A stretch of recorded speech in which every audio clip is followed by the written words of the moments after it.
In this video, I'm going to show you one of the most powerful trading concepts that most overlook. Once you understand it, you'll stop buying the tops and selling the bottoms and finally be in line with the smart money. Here's my latest live funding account stats applying these principles. 6 out of 6 days, all green, so let's get into it. Before we start, what is today's video goals? Number 1, to capture a clean, high probability move in the manipulation phase. Number 2, to learn to identify liquidity sweeps and real market intent. Number 3, to execute with a predefined entry, stop loss, and take profit. There should be absolute no guessing. And finally, to be able to apply this model across any market, Forex, crypto, indices, or futures, it's applicable to all. So for this video, we're going to be applying this model on Nasdaq 100 using the 1 minute time frame. Now, there's going to be 2 key windows that I trade NQ every single day. One of them is from 9:45 till 10:15. This is called your first AM macro, where you get the best high probability signatures in price. Then your second 30-minute interval is from 10:45 until 11:15. Okay, that is your second AM macro.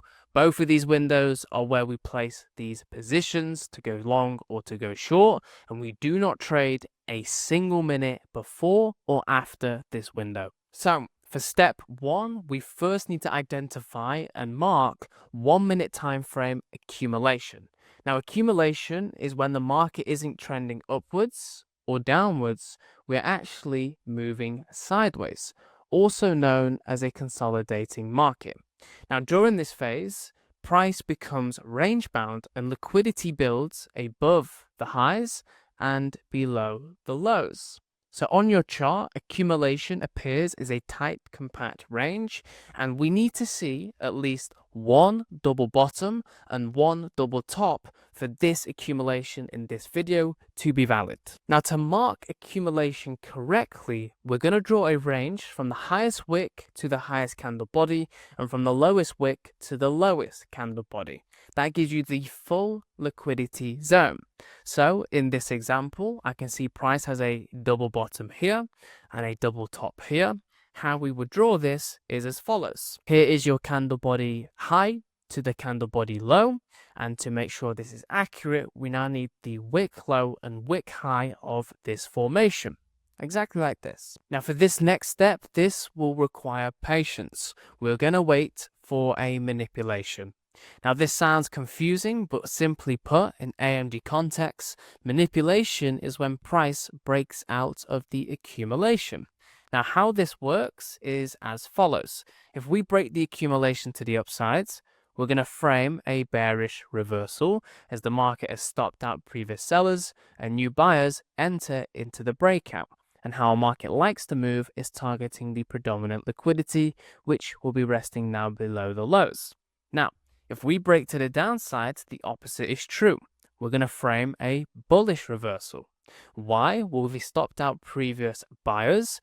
New sellers enter into a continuation down when now the predominant liquidity rests above the highs, framing the bullish continuation. However, we cannot rely on this alone to frame a high probability reversal. The manipulation must also have context, otherwise we are pattern trading. So to build context, price must also sweep a previous session high or low, a previous day high or low, or a higher time frame key objective. Not only do we want to manipulate out of price, we want the manipulation to frame and sweep a higher time frame point of interest. That way, we've now framed a bearish case reversal, and it actually sets up high probability conditions. Step 3, this is the final piece of the puzzle. We're going to be entering into the distribution phase. This is the final phase where smart money steps in and pushes the market in this true intended direction.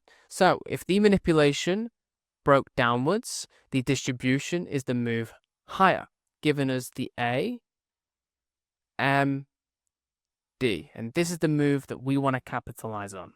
If the manipulation breaks upwards, we're then going to look for a bearish distribution, which is the move back down to the bottom of the range, again successfully completing a D, and we're interested in capitalizing on the movement down.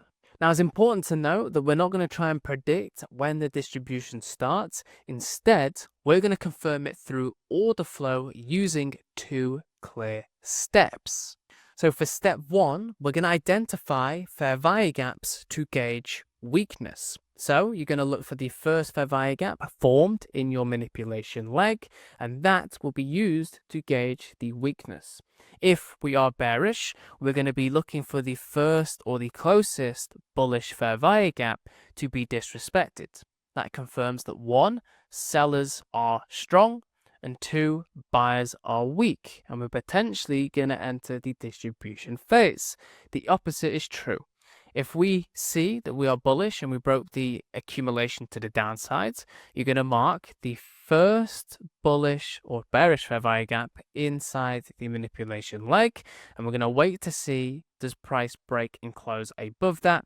If so, bears are weak and bulls are strong. But that alone is not going to be our entry trigger.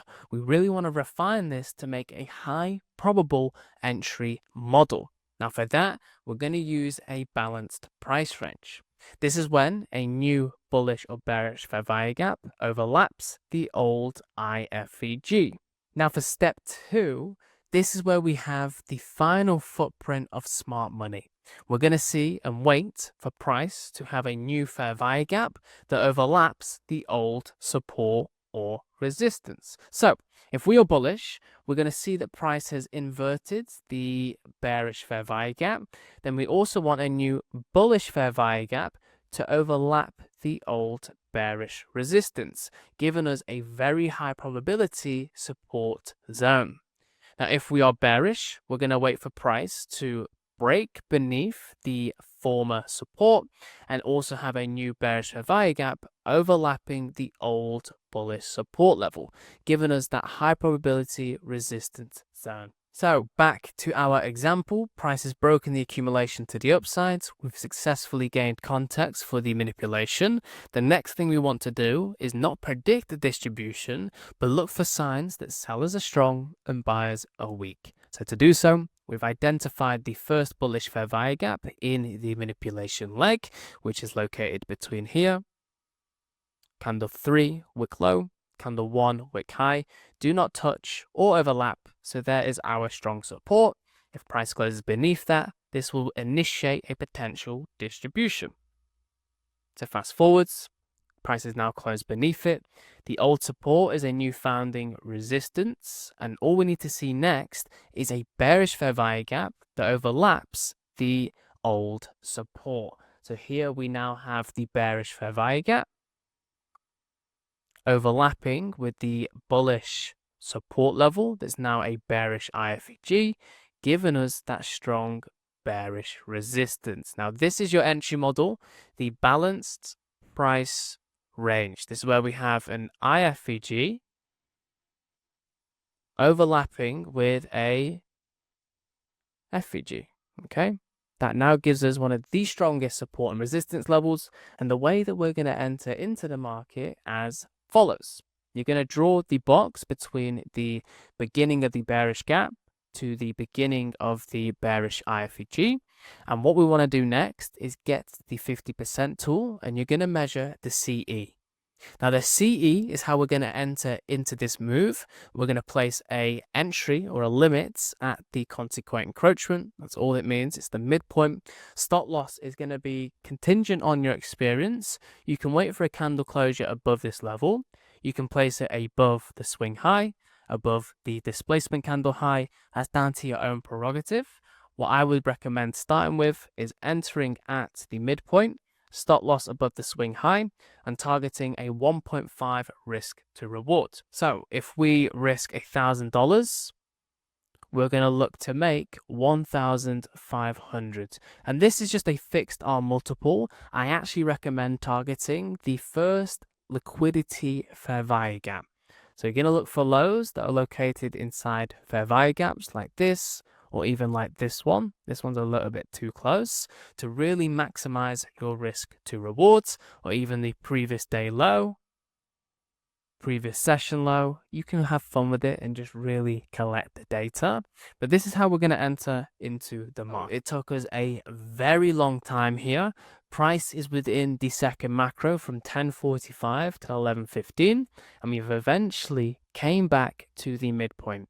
Now, the distribution has technically already happened, but you'd be anticipating it to continue.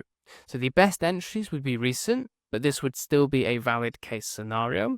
Your limit would be filled. Your target in this given day would be the first liquidity inside an imbalance, which is going to be here, which is roughly a 2-to-1 risk to reward. So if you risked 1,000, this position would make you around 2,200, okay? It's a 2.2R. So let's see what happens next. Had a fantastic winning position. Price entered into this imbalance. Technically, we also had another accumulation, manipulation, and distribution. Apart from this time, you're entering the manipulation that's also part of a old distribution, giving you a very successful winning position. Now, if you found value up until this point, go ahead and subscribe to the channel. It really helps support us and keep making content like this. So let's get into it. So here we are with the first example. We're looking at the price chart of NQ on the 1 minute time frame. The date is the 30th of January 2026, and the New York Stock Exchange is just about to open. So my first question is always going to be, is there a period of accumulation? Are we in the manipulation or even the distribution? In this given day, I can see that this whole move is a period of accumulation. And let's just change the color here. As we can see, we're trapped moving sideways, and it's quite expectant because it is pre-market open and Nasdaq doesn't really move until the 9:30 opening. So let's fast forwards. New York Stock Exchange has opened. We've took out the high, but we haven't broke the high. So we've rejected it. I would now move the accumulation high to the new wick high. And now we want to see a break of structure to the upside or the downside. Okay, more accumulation, and there we go. So now we've had a candle closure above the accumulation high. This is now technically your manipulation phase, and we're going to frame a bearish distribution. But remember, this alone, without context, is simply pattern trading. We want to make sure price has hit some key time frame objectives, session highs, previous day highs, or even higher time frame liquidity gaps. In this case, if we fast forwards, price takes out the Asia high. So context has been given. We've now framed the perfect bearish distribution case. So what do we need to do next? Well, we're looking for signs that buyers are weak and bears are strong. So I can see here's the closest bullish fair value gap. If that starts to break, perhaps we can form the distribution. So price is retesting it, and now we've broke beneath it. So the bullish support is now a new founded resistance, and actually at the same time, we've also created the PPR. Because remember, we're not just looking for IFEGs as the entry trigger here for this model. We are looking for a balanced price range to really confirm smart money is shifting downwards. So the bearish gap is from 1, 2, 3 candles. If we drag that across, here is your bearish fair value gap, and here is your bearish IFEG. They can clearly have a period where they overlap. If you want to really refine these entries, you can take it from here to here, and you can actually place your midpoint on the opening of this imbalance. But what I'd recommend to start anyway is drawing from the bearish IFEG to the top of the bearish fair value gap, and that will give you a midpoint here. What we're going to do next is make sure that the entry is within the macro, as we're trying to have everything on our side. So 9:45 till 10:15. We're now going to place a limit at the midpoint stop loss at the swing high.